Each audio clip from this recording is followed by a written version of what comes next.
Hello guys, in this tutorial you will learn how you can find and copy your own user ID on Discord. So let us guide you through this. Head over to Discord, and here in the bottom left corner guys you will see your username. So what you will need to do is left click into it and select this option here, copy user ID.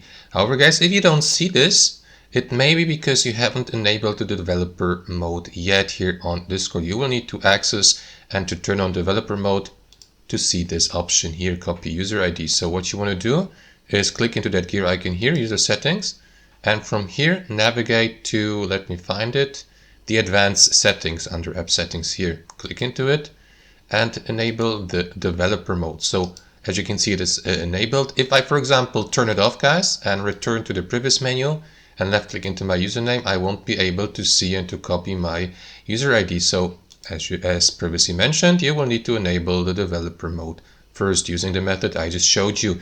And that's how it works guys. Thanks for watching and I'll see you next time.